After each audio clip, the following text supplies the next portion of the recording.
જય રામાપીર મિત્રો, કેમ છો? બધા મજામાં જઈશું. આજ તો દશામાનો છેલ્લો દિવસ છે.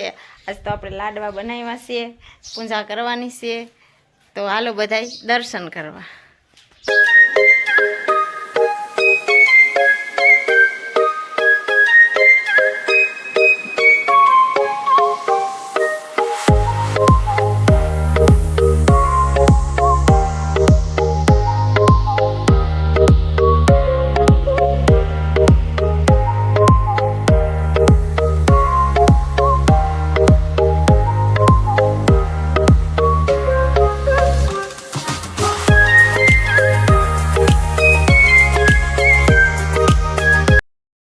મહિનો એટલે વ્રત અને તહેવારની શરૂઆત. તેમાં પણ દિવાસાનો દિવસ, મહાપાર્વતી સમાન ઉત્તમ દિવસ, દશામાનું વ્રત આભાર કરવાનો દિવસ. ગામની સ્ત્રીઓ ભેગી મળીને ભાગોળે આવે. નદીના કાંઠે દશામાનું વ્રત કરવા માટે નાવા ગઈ. નદીના કાંઠાએ રાજાએ ભવ્ય રાજમહેલ બંધાવ્યો હતો. ઝરૂખામાં બેઠેલી રાણીએ ગામની સ્ત્રીઓને જોઈને રાણીએ પોતાની દાસીને બોલાવી કહ્યું, જા તો પેલી સ્ત્રીઓ ત્યાં ભેગી મળીને શું કરી રહી છે?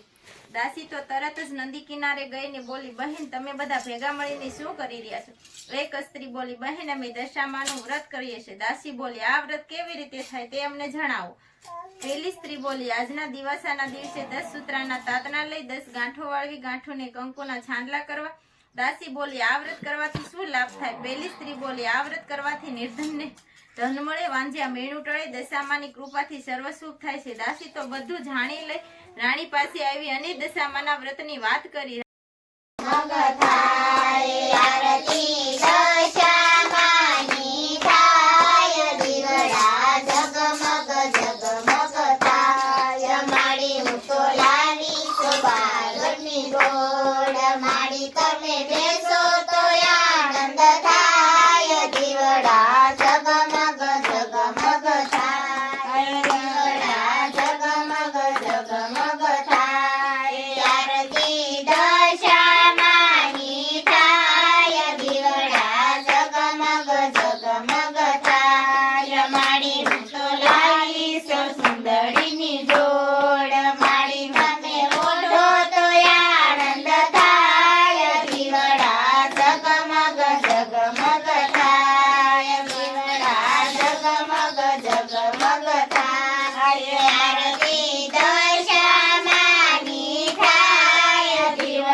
તો મિત્રો જો અત્યારે આપણે વાડીએ જો પાણી વાળવા આવતા રહ્યા છીએ. જો હજી આમાં પાણી વાળવાનું બાકી છે. તો આપણે જો પાણી વાળવાનું છે, તમે જો, અને આ પડામાં વાળવાનું છે, ને જો આ બધા પાણી વાળવાનું છે. ને અત્યારે જો લોકેશન એવું બતાવી ગયું છે ને, આમાં તડકો લાગતો હોય છે કેમ કે મેં ફિલ્ટર મૂકેલું હોય એટલે.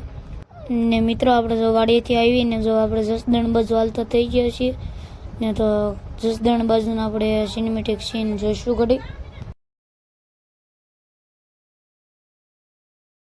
તો મિત્રો જો આપણે બુધવાર સ્ટેશનમાં આવી ગયા છીએ. જો હું પપ્પાનો હું બધા આવી ગયા ને જો અહીંયા હું આવીને જો મારો ફોન બતાવવા માંડ્યો ખાસમાં. અને જો પપ્પા માટે કપડાં લેવાના છે ને અહીંયા એક વસ્તુ બતાવું તમને બતાવું. જો આ ડાગલો છે તમને બતાવી દઉં. ને જો આ બાજુ બધું લેવાનું છે ને અહીંયા જો મારા કપડાં લેવા ગયા છે. તો અહીંયા બીજો એક ડાગલો બતાવી દો. જો અહીંથી કપડાં લઈને આપણે જવાના છીએ. ને જો અહીંયાથી લેઝર વેઝર લઈ લીધી અને અહીંયા દીદીને કપડાં લેવાના છે. અહીં બેઠો છું તમે જો. ને અહીંયા રસ્તેમાં જો તમને બતાવી દો. અત્યારે વરસાદ આવી ગયો. જો તમને આગળ ચાર બહુ બધા ટી પણ ભરાઈ ગયો, ટી પણ મશીન ભરાઈ ગયો. મેં તમને બધું બતાવી દઉં. અને જો અહીંયા બધું બતાવી છે અહીંયા. અને જો પાછા આવી ગયા આપણે જો ખમણ ને એવું ખાવા. ભૂખ લાગી એટલે જો ખમણ નીકળી લીધું. અને હવે આપણે ભાઈને કીધું ચટણી લઈને ભાઈ ચટણી લેવા ગયા છે એટલે ચટણી આવી ગયા છે. જો તમે ખમણ આપણે ખાઈ લેવી. તો જો આપણે જો મસ્ત થઈને આવ્યા તમને કહી દઉં. અને જો મસ્તીના ખમણ છે ખાઈ બાઈને આપણે જો આ બાજુ આવતા રહ્યા છીએ ચોકડી બાજુ. અને જો આપણે આ બાજુ જો માર્કેટ છે, બકલ લેવાનું તમને બધું બતાવી દઉં છું અત્યારે. અને જો આ બાજુ પુલ છે. અને જો આમ થાય અહીંયા જો તમને બતાવી દઉં ને આ પુલ ઉપર જો આગળ તમને બતાવું. જો અહીંયા હે ને આગળ હે ને ઓલું બાંધેલું છે કેમ કે કેમ કે આ પુલ તૂટે એવો છે. તમને બતાવી દો આગળ જો થાંભલા ને એવું બધું મૂકેલું જો અહીંયા બેલા ને એવું બધું મૂકી દીધું છે. કેમ કે જો બધા રેકડીવાળા પણ બહાર રહેશે કેમ કે હવે એ પુલ તૂટી જાય એમ છે. બહુ ઝાઝો પુલ છે તમને બધું કહી દઉં. જો અહીંયા આપણે પાણીપુરી ખાવાની તો હું પપ્પા ને બધા જો પાણીપુરી ખાવાનું. જો અત્યારે વાડી આપણે પૂજી ગયા છીએ અને આજનો વ્લોગ અહીંયા પૂરો કરું છું. જો તમને પસંદ આવ્યો તો લાઈક શેર સબસ્ક્રાઈબ અને બાજુમાં આપેલી ઘંટડીને જોરથી દબી દીજો જેથી કરીને મારા વિડીયો તમને સૌથી પહેલાં જોવા મળશે. હવે મળશું નવા વિડીયો સાથે. ત્યાં સુધી બાય બાય.